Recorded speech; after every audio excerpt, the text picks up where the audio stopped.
ఎడారిలో జలధారలు. రచన doctor K Job Sudarshan. ఒకటి దూలం నరుకుచున్నప్పుడు గొడ్డలి ఊడి నీటిలో పడిపోగా వాడు, అయ్యో నా ఏలినవాడా, అది ఎరువు తెచ్చినదని మొరపెట్టెను. రాజులు 2వ గ్రంథం 6:5.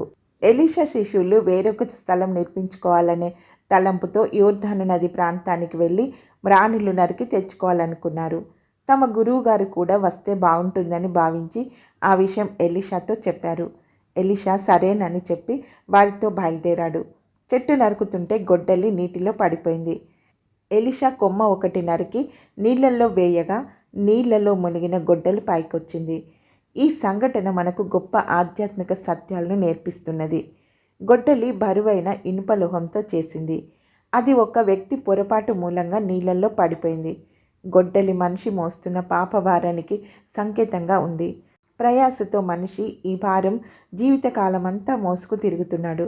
ఆ వ్యక్తి పొరపాటు వలన గొడ్డలి ఎలా నీళ్లలో పడిపోయిందో అదేవిధంగా ఆదాం అనే మనిషి పాపం చేసినందున మానవులందరూ పాప ఫలితం అనుభవిస్తున్నారు. ఒక మనిషి ద్వారా పాపమును, పాపం ద్వారా మరణమును లోకంలో ప్రవేశించను. రోమా 5:12. గొడ్డలి నీళ్లలో పడిపోయినట్టే దేవుని ఎరుగని ప్రజలు కూడా జనసంద్రంలో మునిగి ఉన్నారు. పాపి అయిన మనిషి జన్మ కర్మ పాపాలను మోసుకుంటూ నీటిలో లోతుగా పడి ఉన్నాడు. ఎంతగా పైకి రావాలని సొంత ప్రయత్నం చేస్తే అంతగా క్రిందకు కూరుకుపోవడం జరుగుతుంది. సరే, గొడ్డలి పడిపోయింది. వెంటనే ఎలీషా ఒక కొమ్మను నరికి నీళ్లలో వేశాడు. అంతే, వెంటనే తేలాడింది. కొమ్మ యేసు ప్రభువును సూచిస్తున్నది. అవును, మన రక్షకుడైన యేసుక్రీస్తు కూడా సిలువ అనే చెట్టు మీద కొట్టివేయబడి మరణించినందుకు లోకానికి రక్షణ ప్రాప్తమైంది. యోసేపు అనే కొమ్మని కూడా సొంత అన్నలు కొట్టివేసినందున ఐగుప్తులో అత్యున్నత స్థానానికి చేరుకుని ఆ రోజుల్లో లోకమంతా కరువుతో చావకుండా పోషించగలిగాడు. యోసేపు లోకమంతటికి భౌతిక ఆహారం పంచిపెట్టాడు.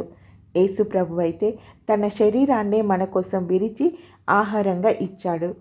కొరింథీ 1:11-24-25.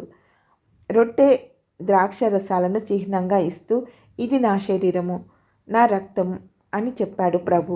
ఆయన సిలువలో సంహారమై మనకు జీవాహారమై మానవ జాతి ఆధ్యాత్మిక ఆకలి తప్పులు తీర్చగలిగాడు.